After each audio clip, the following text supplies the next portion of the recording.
एक बार की बात है, दक्षिण अफ्रीका में एक नौजवान लड़का अपने पिता के साथ बाजार जा रहा था। रास्ते में उन्होंने देखा कुछ सैनिक एक व्यक्ति को बेरहमी से पीट रहे हैं। लड़का डर गया। उसने अपने पिता का हाथ पकड़ लिया और पूछा, पापा, ये लोग उसे क्यों मार रहे हैं? पिता ने गहरी सांस ली और बोले, बेटा, कभी कभी लोग दूसरों को तब तक तकलीफ देते हैं जब तक उनका अपना दिल दर्द से भरा होता है। सालों बाद वही लड़का बड़ा होकर बना एक ऐसा नेता जिसने एक ऐसे देश को माफी और सुलह का रास्ता दिखाया जो वर्षों तक नफरत और हिंसा से टूटा हुआ था। उस लड़के का नाम था डेसमंड टूटू। उन्होंने अपनी बेटी एम्फो टूटू के साथ मिलकर लिखी ये किताब द बुक ऑफ फॉरगिविंग सिर्फ एक किताब नहीं, ये एक दर्द से आज़ादी की चाबी है। ये बताती है कि कैसे हम अपने अंदर के जहर को निकाल कर माफ करके खुद को आज़ाद कर सकते हैं। क्या आपको भी किसी ने धोखा दिया है, कोई ऐसा रिश्ता जो दिल में चुभता है? तो इस वीडियो में हम जानेंगे माफ़ करना क्यों ज़रूरी है, माफ़ी का मतलब क्या है और क्या नहीं है, 4 स्टेप्स का वो हीलिंग प्रोसेस जिससे डेसमंड टूटू ने खुद को और दूसरों को बदल दिया, और सबसे ज़रूरी कैसे आप भी अपने ज़ख्मों को प्यार से भर सकते हैं। चलिए इस यात्रा पर चलते हैं, माफ़ी की, मुक्ति की और आत्म शांति की। तो क्या आप तैयार हैं? ये किताब नोबेल शांति पुरस्कार विजेता और दक्षिण अफ्रीका के आर्च बिशप डेसमंड एम टूटू और उनकी बेटी एम्फो ए टूटू द्वारा लिखी गई है। डेसमंड टूटू को 1986 में केप टाउन का एंग्लिकन आर्च बिशप चुना गया था। 9 साल बाद उन्हें दक्षिण अफ्रीका के तत्कालीन राष्ट्रपति नेल्सन मंडेला ने सत्य और मेल मिलाप आयोग का अध्यक्ष नियुक्त किया। टूटू की गहरी सोच और माफी पर आधारित विचारधारा ने दक्षिण अफ्रीका को नस्लवाद के बाद एक नया रूप दिया, रेनबो नेशन। एम्फो टूटू एक अनुभवी धर्म प्रचारक हैं जो शिक्षिका और लेखिका भी हैं। अपने पिता के प्रभाव से प्रेरित होकर उन्होंने माफी के रास्ते को गहराई से समझा और उसी पर अपनी PhD की थीसिस भी लिखी। रेनबो नेशन का अर्थ है एक ऐसा देश जहां काले, गोरे, एशियाई, अरब या भारतीय सभी जाति और रंग के लोग मिलकर एक सुंदर इंद्रधनुष की तरह साथ रह सके। टूटू के विचार और उनका विशाल हृदय सिर्फ दक्षिण अफ्रीका ही नहीं बल्कि पूरी दुनिया को छूते हैं। The book of forgiving, the fourfold path for healing ourselves and our world, Desmond Tutu की एक और जिंदगी बदल देने वाली किताब है जो नो फ्यूचर विदाउट फॉरगिवनेस के बाद आई थी। इस किताब की नेल्सन मंडेला ने भी सराहना की थी। इसमें बताया गया है कि नस्लवाद से हुए जख्म और अपनों को खोने के दर्द से उबरने की शुरुआत कैसे की जा सकती है। यह किताब खुद को और दुनिया को ठीक करने का एक व्यावहारिक मार्गदर्शन है। लेकिन ये साफ होना चाहिए कि इस किताब में जो माफ करना है वो नैतिक दबाव या खुद को झूठे दिलासे देना नहीं है, बल्कि यह एक क्रमबद्ध सोच समझकर अपनाया गया हीलिंग प्रोसेस है जो हमें और इस दुनिया को सही मायनों में ठीक करने की क्षमता रखता है। आपने अभी कुछ बहुत दुखद कहानियां सुनी हैं। शायद आप अभी ही इतने भावुक हो गए हों। अगर हमारे किसी करीबी की हत्या हो जाए तो हम में से ज्यादातर लोग बदला लेना चाहेंगे। हम चाहेंगे कि जिसने हमें दर्द दिया है वो भी उसी तकलीफ से गुजरे। तो फिर कुछ लोग माफ क्यों करते हैं? पीड़ित के परिवार वाले इतनी कोशिश क्यों करते हैं क्षमा करने की? हम कोई संत नहीं हैं, फिर हमसे ये उम्मीद क्यों की जाती है कि हम किसी हत्यारे को माफ कर दें? क्या ये उम्मीद ज्यादा नहीं है? आइए अब सुनते हैं डेसमंड टूटू के विचार। डेसमंड टूटू के पिता बहुत गुस्सैल और हिंसक थे। जब डेसमंड छोटा था उसके पिता उसे बेरहमी से पीटा करते थे। एक बार तो उन्होंने डेसमंड के 4 साल के छोटे भाई को बालों से पकड़कर जोर से झकझोर दिया, सिर्फ इसलिए कि वो अपने खिलौनों से खेल रहा था। डेसमंड समझ नहीं पाया कि ब्लॉक से उसके पिता को इतना गुस्सा क्यों आया। वो बस डरे हुए अपनी आंखों से भाई को हवा में लटकते हुए देखता रहा और सोचता रहा कि कहीं उसके भाई की खाल ही ना उधड़ जाए। डेसमंड की मां को भी बुरी तरह पीटा गया। उन्होंने पुलिस, पड़ोसियों और शिक्षकों से मदद मांगी, लेकिन किसी ने कुछ नहीं किया। डेसमंड को अपने पिता से इतनी नफरत हो गई थी कि उसने उनके मरने की भी कल्पना कर ली थी। लेकिन दुख की बात यह है कि जैसे जैसे डेसमंड बड़ा हुआ वो खुद भी गुस्सैल और हिंसक हो गया। उसके भाई भी वैसे ही बन गए। गुस्सा और इंसानों पर अविश्वास ने डेसमंड को लगभग आत्मविनाश की राह पर पहुंचा दिया। 10 साल से ज्यादा वो नशे, शराब और लड़ाई झगड़े में डूबा रहा। लेकिन फिर उसके आसपास के लोगों ने उसे समझाया कि अगर वो अपने पिता को माफ नहीं करेगा तो कभी खुद को आजाद महसूस नहीं करेगा। असल में डेसमंड का खुद को बर्बाद करना उसके पिता से बदला लेने का एक तरीका था, लेकिन इसने सिर्फ उसकी खुद की जिंदगी तबाह की। एक दिन जब वो अपने पिता के साथ बाइक पर जा रहा था और दोनों बाइक के इंजन को देख रहे थे, तो उसने अपने पिता के सफेद बाल और झुर्रियों भरे चेहरे को देखा। तब उसे एहसास हुआ कि उसके पिता भी बस एक अधूरा सामान्य इंसान है। उसी दिन उसने अपने पिता को माफ कर दिया। जब तक हम दूसरों को माफ नहीं करते, हमारी खुशी और भविष्य उनके हाथ में होता है। लेकिन एक बार जब हम माफ कर देते हैं तो हम खुद अपनी जिंदगी के चालक बन जाते हैं। डेसमंड की कहानी बताती है कि हम दूसरों को इसलिए माफ नहीं करते कि वे इसके लायक नहीं कि ये इसके लायक हैं, बल्कि इसलिए करते हैं ताकि हम खुद को आजाद कर सकें। बदला सिर्फ एक पल की तसल्ली देता है, जबकि क्षमा जीवन को आगे बढ़ने का रास्ता देती है। वैज्ञानिक शोध भी बताते हैं कि क्षमा करना हमारी सेहत के लिए फायदेमंद है। मनोवैज्ञानिक फ्रेड लुस्किन ने अपनी किताब फॉरगिव फॉर गुड में लिखा है कि क्षमा डिप्रेशन को घटाता है, आत्मविश्वास बढ़ाता है और पॉजिटिव इमोशंस को बढ़ाता है। जो लोग माफ नहीं कर पाते, उन्हें दिल की बीमारियां, हाई ब्लड प्रेशर, माइग्रेन, नींद की कमी, डिप्रेशन और यहाँ तक कि कैंसर जैसी बीमारियां होने का ज्यादा खतरा रहता है। इसलिए सिर्फ अपने मानसिक और शारीरिक स्वास्थ्य के लिए भी हमें क्षमा करने का रास्ता चुनना चाहिए। हम सभी इंसान हैं और हमारी इंसानियत एक जैसी है। कोई बच्चा पैदा होकर यह नहीं सोचता कि वो बड़ा होकर अपराधी बनेगा। किसी के अंदर जन्मजात बुराई नहीं होती। हर इंसान में अच्छाई, सुंदरता और प्यार की भावना होती है, साथ ही स्वार्थ, बेरुखी और क्रूरता भी। कभी हम दयालु होते हैं, कभी स्वार्थी। यही इंसानी स्वभाव है। लेखकों ने कई अपराधियों और सख्त पुलिस वालों से बात की और पाया कि उनमें और हम में कोई मूल अंतर नहीं है। वे भी हमारे जैसे ही इंसान हैं। 12 साल का फिलिस्तीनी बच्चा बस्सम अरामिन अपनी ही उम्र के एक दोस्त को इजरायली सैनिक द्वारा गोली से मरे हुए देखता है। यह मंजर देखकर उसके दिल में गहरा बदले का जज्बा पैदा होता है। वह एक स्वतंत्रता सेनानी संगठन में शामिल हो जाता है। उसे लगता है कि वो न्याय, अपने परिवार और आज़ादी के लिए लड़ रहा है, लेकिन दूसरों की नज़रों में वो एक आतंकवादी है। 17 की उम्र में वो एक हमले में पकड़ा जाता है और जेल में डाल दिया जाता है। वहाँ एक गार्ड उसे बुरी तरह पीटता है, लेकिन एक बातचीत के दौरान उसे पता चलता है कि दोनों एक दूसरे को आतंकवादी और घुसपैठिया मानते हैं, लेकिन असल में दोनों की इंसानियत एक जैसी है। बसम्मा और इजरायली सैनिक के बीच का टकराव असल में इस्राएल फिलिस्तीन विवाद का प्रतीक है, जिसमें इतिहास और अंतर्राष्ट्रीय राजनीति उलझी हुई है। चलिए अब फिर से लौटते हैं अपने मुख्य विषय माफी की ओर। माफी सच्चे आत्मचिंतन की मांग करती है। यह जरूरी नहीं कि माफ करने से हमारे पुराने जख्म या दर्द मिट जाए, लेकिन यह हमें आगे और अधिक दुख व नुकसान से बचा सकती है। माफ करना कमजोरी नहीं है और न ही यह निष्क्रियता है। इसका मतलब यह नहीं कि आप में रीढ़ नहीं है या आपको कभी गुस्सा नहीं आता।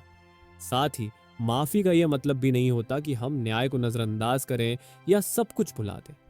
माफी एक तरह की मेल मिलाप की प्रक्रिया है जो हमें ठीक होने के रास्ते पर ले जाती है और हमें आत्मविनाश के कगार से बचाती है। ईसा मसीह को उनके ही शिष्यों ने धोखा दिया, फिर उन्हें गिरफ्तार करके सूली पर चढ़ा दिया गया, लेकिन इसके बावजूद उन्होंने अपने धोखेबाज को माफ कर दिया। उम्फोटूटू जब छोटी थी तब उन्होंने अपनी आया को अपने घर में मारा जाता देखा, खून के बीच गिरा हुआ उसका शरीर। उस भय, घृणा और गुस्से के बावजूद उनके परिवार ने अंत माफ करने का रास्ता चुना, वरना डर और नींद ना आने जैसी तकलीफें उन्हें ताउम्र सताती। हमने पहले भी जिक्र किया कि उम्फोटूटू अपने बचपन से ही अपने पिता डेसमंड टूटू से प्रेरित थी और माफी का रास्ता तलाशती रही। उनका PhD शोध और यह किताब माफी पर उनके अनुभव और समझ का नतीजा है। उस दर्दनाक हादसे ने उन्हें तोड़ा नहीं, बल्कि माफी ने उनके दिल को और मजबूत व आजाद बना दिया। यही नहीं, उन्होंने अपने अध्ययन और कार्य में भी आगे बढ़कर बहुत कुछ हासिल किया। अब आप सोच रहे होंगे, क्या बदला लेने से हमारे अंदर का दर्द ज्यादा शांत होता है? अगर हमारे साथ भी ऐसा कुछ हो जाए तो क्या हम भी बदला लेना चाहेंगे? क्या यह सोच सही है? क्या बदला वाकई हमें राहत देगा? आइए अब जानते हैं लेखकों का दृष्टिकोण। लेखकों के अनुसार हमारे पास 2 रास्ते होते हैं, या तो रिवेंज साइकिल या फिर फॉरगिवनेस साइकिल। बदले का चक्र एक नकारात्मक चक्र है जब हम किसी चोट या धोखे से पीड़ित होते हैं तो अक्सर अनजाने में बदला लेने की चाह हमें घेर लेती है। इस प्रक्रिया में हम अपनी साझा मानवता को नकार देते हैं और बस बदला लेने व न्याय की मांग में फंस जाते हैं। इससे नफरत की एक नई कड़ी शुरू हो जाती है जो कभी खत्म नहीं होती। लेकिन माफी का चक्र क्या होता है? जब हमें चोट पहुंचती है, अगर हम उस दर्द का बदला लेने के बजाय सच बोलने, उस चोट को पहचानने और साझा मानवता को स्वीकार करने का रास्ता चुनते हैं तो हम माफ कर सकते हैं। इसी आधार पर हम टूटी हुई रिश्तों को या तो फिर से जोड़ सकते हैं या सम्मान पूर्वक मुक्त कर सकते हैं। इसलिए बदला लेना हमें कभी ठीक नहीं कर सकता, यह सिर्फ नई नफरत और दुख लाएगा। डेसमंड टूटू के अनुसार केवल माफी ही वह रास्ता है जो ना सिर्फ हमें बल्कि दूसरों को भी बचा सकती है। यही था पहला भाग, माफी को समझना। तो चलिए इसे शॉर्टकट में समझते हैं। हमें माफ क्यों करना चाहिए? क्योंकि माफी हमारे मानसिक और शारीरिक स्वास्थ्य के लिए अच्छी है। यह हमारे दर्द को शांत करती है और हमें नई शुरुआत करने की ताकत देती है। माफी की जड़ हमारी साझा मानवता में है। यह न तो कमजोरी है न ही न्याय का अपमान। जब हमें चोट पहुंचती है तो हमारे पास हमेशा यह आजादी होती है, हम या तो बदला लें या माफ करें। बदला हमें और अधिक दर्द की ओर ले जाता है, जबकि माफी ही एकमात्र रास्ता है जो हमें सच्चे रूप में चंगा कर सकता है। अब हम माफ करने की यात्रा पर निकल चुके हैं। अब जब हम माफी का महत्व और उसका असली मतलब समझ चुके हैं तो सवाल है, असल में माफ करना शुरू कैसे करें? इस किताब में माफी के तरीकों और स्टेप्स को विस्तार से समझाया गया है। ये 4 स्टेप्स हैं। अपनी कहानी बताना, अपने दर्द को पहचानना, जो माफ करना, रिश्ते को या तो फिर से बनाना या उसे जाने देना। आइए एक एक करके इन पर बात करते हैं। पहला स्टेप, अपनी कहानी बताना। लेखक बताते हैं कि जब हम तकलीफ झेलते हैं तो अपनी कहानी बताना हमारी खोई हुई इज्जत को वापस पाने का एक तरीका है। हमें अपने दर्द को समझने और उसका मतलब ढूंढने की पूरी कोशिश करनी चाहिए। ये कोई सिर्फ आध्यात्मिक उपाय नहीं है, बल्कि इसका वैज्ञानिक आधार भी है। न्यूरोसाइंटिस्ट की रिसर्च के मुताबिक 2 तरह की यादें होती हैं। एक्सप्लिसिट मेमोरी, जिनमें हम पूरी तरह जानते हैं कि क्या हुआ और क्यों हुआ। इम्प्लिसिट मेमोरी, जिसमें हम अनजाने में कुछ अनुभव करते हैं लेकिन हमें खुद पता नहीं होता कि वो क्यों हो रहा है। उदाहरण के लिए, अगर किसी बच्चे को बचपन में कुत्ते ने काट लिया था और बाद में वो भूल गया, लेकिन उसे आज भी कुत्ते देखकर डर लगता है, तो यह इम्प्लिसिट मेमोरी का असर है। अगर हमें सच में माफ करना है तो सबसे पहले सच बोलना होगा।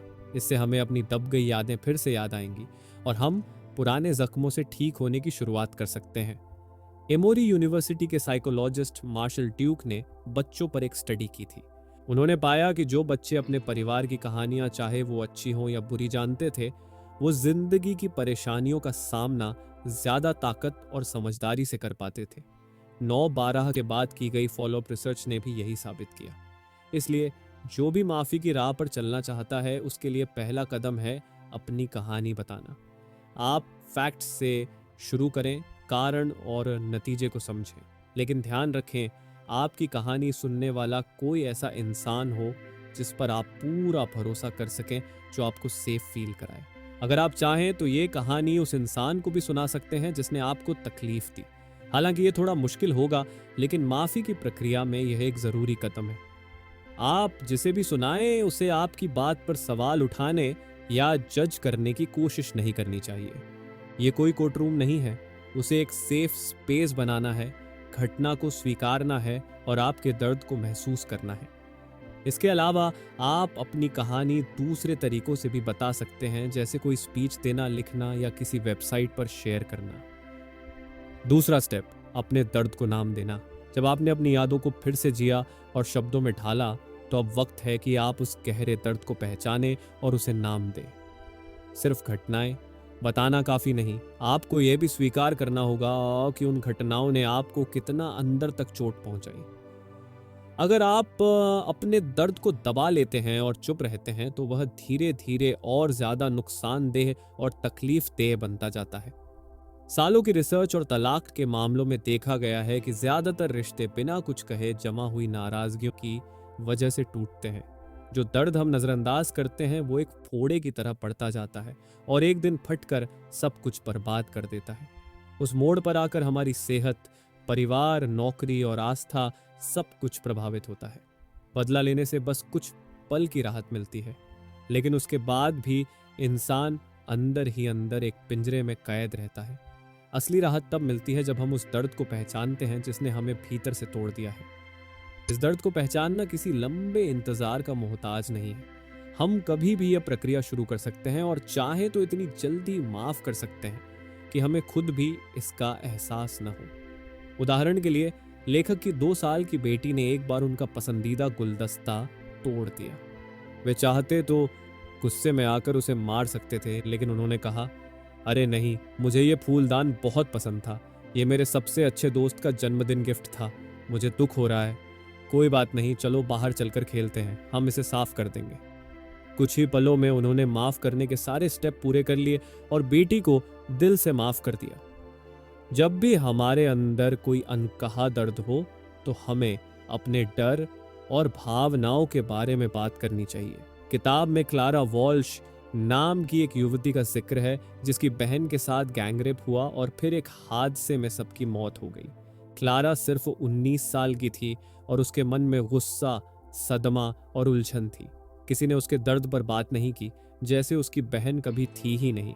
वो अकेली पड़ गई, डिप्रेशन में चली गई और उसका वैवाहिक जीवन भी बर्बाद हो गया। फिर उसने शराब और ड्रग्स का सहारा लिया। अगर उसने अपने दर्द को नाम दिया होता, उसे समझाया होता, तो शायद उसका जीवन कुछ और होता। अब बात करते हैं तीसरे चरण की, माफ करने की। यह सबसे कठिन लेकिन सबसे जरूरी कदम है। नेल्सन मंडेला ने 27 साल जेल में बिताए और जब वे बाहर आए तो उन्होंने उन जेल कर्मचारियों को गले लगाया जिन्होंने उन्हें टॉर्चर किया था। माफ करना आसान नहीं था, लेकिन उन्होंने कहा, जब मैं आज़ादी की ओर बढ़ रहा था तब मैंने तय कर लिया कि अगर मैंने अपने गुस्से और नफरत को पीछे नहीं छोड़ा तो मैं अभी भी जेल में ही रहूंगा। मंडेला ने सिर्फ माफ नहीं किया, बल्कि एक पूरी पीढ़ी को हीलिंग और रिकंसिलिएशन का रास्ता दिखाया। उन्होंने ट्रूथ एंड रिकंसिलिएशन कमीशन की स्थापना की, जो आर्च बिशप डेसमंड टुटू द्वारा संचालित की गई और दक्षिण अफ्रीका की क्रूरता को चंगा करने का प्रयास था। किताब में यह बताया गया है कि इंसानियत हम सभी में समान है। कोई भी जन्म से अपराधी नहीं होता। कई बार लोग गलत रास्तों पर भटक जाते हैं और उन्हें यह भी नहीं पता होता कि वे क्या कर रहे हैं, सही या गलत। इसलिए हमें अपराधियों को भी माफ करना चाहिए, क्योंकि उन्हें भी इस माफी की जरूरत है। एक उदाहरण है क्या शेर नाम की महिला का, जिसके पति और बेटी को भारत में एक आतंकवादी हमले में मार दिया गया। जब उसने टीवी पर आखिरी बचे आतंकवादी को देखा तो यीशु मसीह के शब्द याद आए, हे प्रभु, इन्हें माफ कर देना, ये नहीं जानते ये क्या कर रहे हैं। और उसने अपने परिवार से कहा, हमें इन्हें माफ करना चाहिए। हालांकि माफी का मतलब यह नहीं कि अपराधी सजा से बच जाए। न्याय जरूरी है, लेकिन आत्मिक और भावनात्मक रूप से माफ करना हमें खुद को बचाने में मदद करता है। माफ करने की प्रक्रिया का आखिरी चरण है रिश्ते को नया रूप देना या उसे पूरी तरह छोड़ देना। इसका मतलब क्या है? मान लीजिए आपके जीवन साथी ने आपको गलत शब्द कहे और फिर माफी मांगी। अब आप चाहें तो उसे माफ कर शादी को फिर से शुरू करें, या आप यह भी तय कर सकते हैं कि माफी के बावजूद आप अब इस रिश्ते को खत्म करना चाहते हैं। दिल को साफ करता है, चाहे आप रिश्ता निभाएं या नहीं। यह कहानी चुनाव के बारे में है और सही चुनाव लेने के लिए सोच समझकर फैसला लेना जरूरी होता है। शुरुआत में लेखक एक महिला एमी बील की कहानी बताते हैं, जो स्टैनफोर्ड यूनिवर्सिटी की एक होशियार छात्रा थी और बड़े सपने रखती थी। 1992 में स्कॉलरशिप मिलने के बाद उन्होंने दक्षिण अफ्रीका में रंगभेद के खिलाफ काम करने का फैसला लिया। लेकिन अगली ही साल जब वह गाड़ी चला रही थी तो कुछ गुस्साए प्रदर्शनकारियों ने उन्हें सिर्फ उनके सफेद रंग के कारण रोक लिया, क्योंकि उन्हें ये रंगभेद की पहचान लगता था। उन लोगों ने एमी पर पत्थर बरसाए और चाकू से मार डाला। कई साल बाद ट्रुथ एंड रिकंसिलिएशन कमीशन ने उन 4 लोगों को माफी दे दी जिन्होंने एमी की हत्या की थी। हैरानी की बात यह है कि एमी के माता पिता ने न सिर्फ इस फैसले का समर्थन किया, बल्कि केप टाउन में एमी बील फाउंडेशन ट्रस्ट की स्थापना भी की, ताकि हिंसा के खिलाफ काम किया जा सके और समुदाय की मदद हो सके। आज उन्हीं 4 में से 2 लोग इस फाउंडेशन में काम कर रहे हैं और उनकी संस्था से गहरा जुड़ाव है।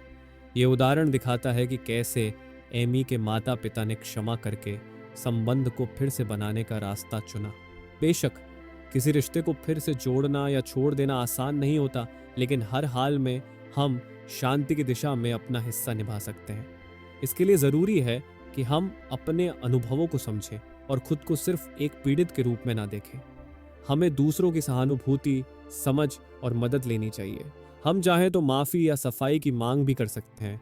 साथ ही अगर ज़रूरत हो तो हम उस इंसान से मिलना या बात करना भी मना कर सकते हैं। हमें यह हक है कि हम अपने दर्द का सम्मान करें और जो ज़रूरी हो वो मांगें, ताकि हम उस रिश्ते को या तो फिर से बना सकें या हमेशा के लिए छोड़ सकें। जब हम यह चुनाव सोच समझकर करते हैं तो या तो रिश्ता मजबूत होता है या हम खुद को उससे आज़ाद कर लेते हैं।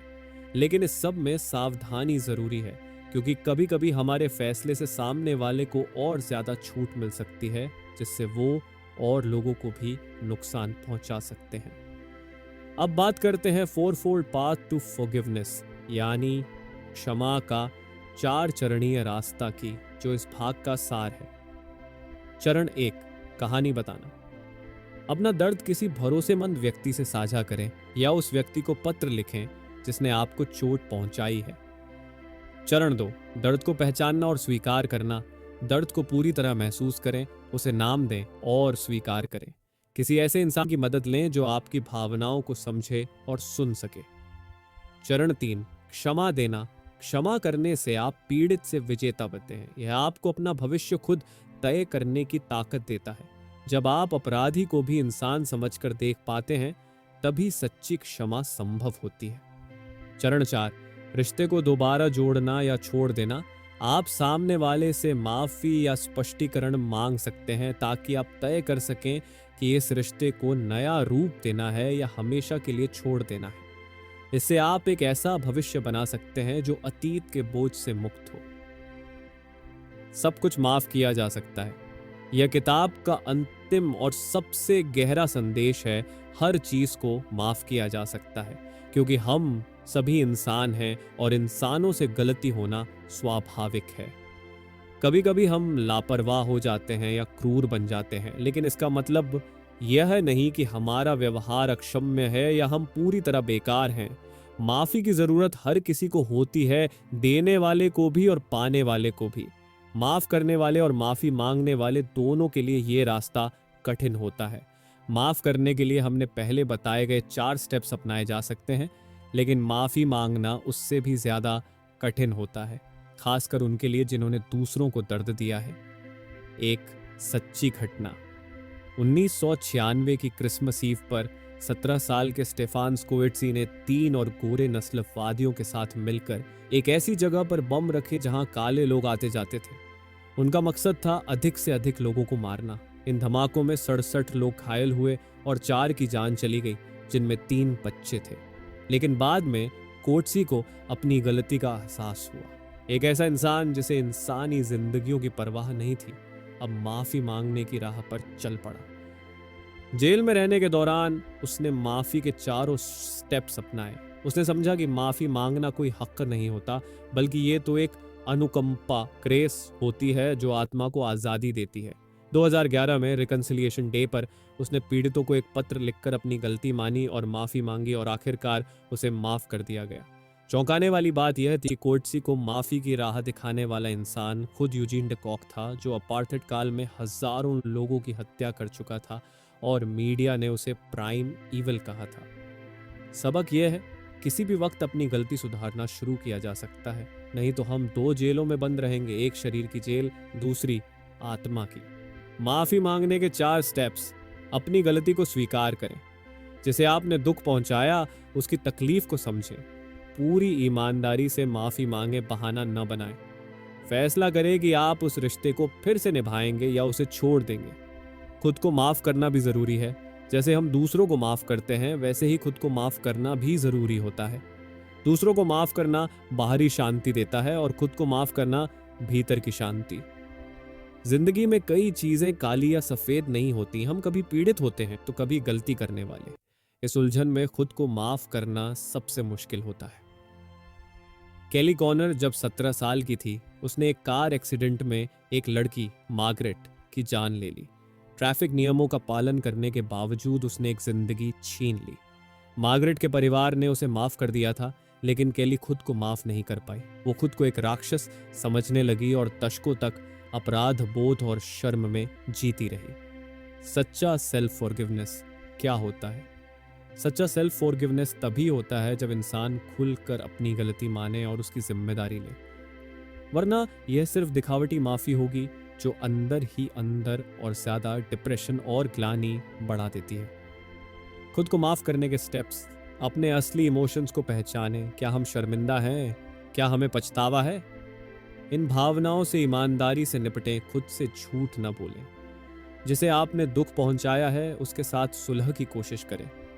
अपनी कहानी दूसरों से साझा करें ताकि आत्ममूल्य बढ़े। खुद को माफ करना अकेले नहीं होता, दूसरों के साथ जुड़कर ही हम ठीक हो सकते हैं। अंत में हमने सीखा कि दूसरों को माफ कैसे करें, माफी कैसे मांगें और खुद को कैसे माफ करें। माफ करना हमें आत्म उपचार की ओर ले जाता है और हमें आज़ादी व शांति देता है। लेकिन ये सफ़र सिर्फ इंसानों की मदद करने तक सीमित नहीं है। हमारा सपना इससे भी बड़ा है, एक ऐसा संसार बनाना जहां माफ़ी एक ताकत बने, न कि कमज़ोरी। दुनिया जटिल हो सकती है, लेकिन हमें फिर भी शांति की तलाश करनी चाहिए। रंगभेद के कारण हजारों लोगों को उपेक्षित किया गया और उनकी गरिमा छीन ली गई। इसी कारण दक्षिण अफ्रीका की सरकार ने सच और मेल मिलाप आयोग, ट्रूथ एंड रिकॉन्सिलिएशन कमीशन की स्थापना की ताकि लोगों के जख्म भर सके। इस किताब के लेखकों में से एक आर्च बिशप डेसमंड टूटू इस आयोग के मुख्य सदस्य थे। 1995 में डेसमंड टूटू रवांडा गए और वहां उन्होंने उस भयानक नरसंहार के निशान देखे जो जातीय भेदभाव की वजह से हुआ था। टूटू की यात्रा से एक साल पहले हुतू समुदाय ने टुत्सी समुदाय के खिलाफ नरसंहार किया था, जिसमें 8 लाख से ज्यादा लोगों की हत्या कर दी गई थी। बाद में यह संख्या 1 मिलियन से भी ज्यादा पहुंच गई। जगह जगह हड्डियां बिखरी थीं, बच्चों की छोटी खोपड़ियां जमीन पर टूटी पड़ी थी और चर्च के बाहर की खोपड़ियों पर चाकू के निशान थे। टुट्टू जहां भी गए वहां सड़ांध और गंध फैली हुई थी। बाद में रवांडा सरकार ने पारंपरिक सामुदायिक अदालतों की स्थापना की। ये अदालतें सजा देने के लिए नहीं, बल्कि लोगों के बीच मेलजोल और घावों को भरने के लिए थी। उस समय के रवांडन लोगों ने अपनी जमीन को फिर से जीवित करने की मजबूत इच्छा दिखाई। उन्होंने अपनी कहानियां साझा की, एक दूसरे का सहारा बना और माफ करने की ताकत विकसित की। एक ऐसी धरती बनाने के लिए जो माफी और समझ पर टिकी हो। हमें इससे प्रेरणा लेनी चाहिए कि जब हम इस दुनिया को ठीक करने की कोशिश करते हैं, तब हमारे सामने 2 रास्ते होते हैं। एक जो बदले और सजा की ओर जाता है और दूसरा जो माफी और सुधार की ओर। इतिहास हमें बार बार सिखाता है कि नफरत और बदला केवल तबाही लाते हैं।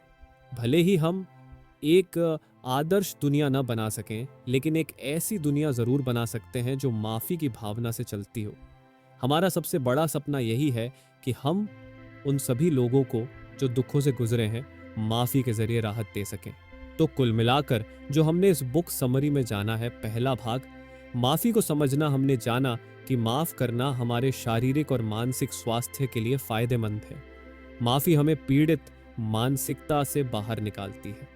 कोई भी गलती इतनी बड़ी नहीं होती कि माफ न की जा सके, और कोई भी इंसान पूरी तरह से बेकार नहीं होता।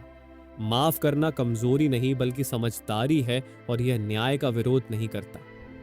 दूसरा भाग, माफ करने का 4 चरणीय रास्ता।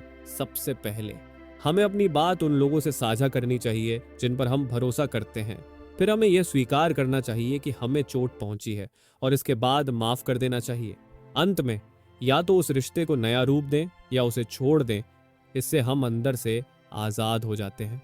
तीसरा भाग, हर चीज माफ की जा सकती है। दूसरों को माफ करने से बाहरी शांति मिलती है, और खुद को माफ करने से अंदरूनी सुकून मिलता है। हम छोटी छोटी बातों से माफी की आदत डाल सकते हैं, अपने जीवन को ठीक कर सकते हैं और एक माफ करने वाली दुनिया बना सकते हैं।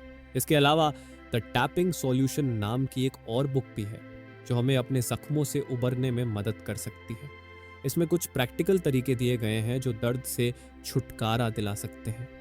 अगर आप चाहें तो दोस्त, जब डेसमंड टूटू जैसे व्यक्ति जिनकी जिंदगी नस्लवाद और हिंसा के बीच बीती वो माफ कर सकते हैं, तो क्या हम अपने दिल के जख्मों को नहीं भर सकते? याद रखिए, माफ करना किसी और को नहीं, खुद को आजाद करने का रास्ता है। माफी कोई कमजोरी नहीं बल्कि सबसे बड़ी ताकत है। अब सवाल यह है, क्या आप खुद को वो आजादी देंगे? क्या आप भी उस बोझ को उतारकर हल्का महसूस करना चाहेंगे? अगर इस कहानी ने आपके दिल को छुआ हो तो इस वीडियो को लाइक जरूर कीजिए। अपने किसी ऐसे दोस्त के साथ शेयर कीजिए जो अब तक किसी दर्द को ढो रहा है, और कमेंट करके बताइए आप किसे माफ करना चाहते हैं। और हाँ, अगर आप ऐसी ही गहराई से भरी कहानियों और किताबों के सार जानना चाहते हैं तो अभी सब्सक्राइब कीजिए हमारे इंस्पायर्ड बुकी चैनल को, और बेल आइकन दबाना मत भूलिए, क्योंकि अगली कहानी शायद आपकी जिंदगी बदल दे। मिलते हैं अगले वीडियो में, तब तक याद रखिए, माफ करना मुश्किल हो सकता है पर नामुमकिन नहीं, और यही पहला कदम है शांति की ओर। और साथ ही आप अगली बुक समरी कौन सी सुनना पसंद करेंगे, आप हमें कमेंट में बता सकते हैं। धन्यवाद।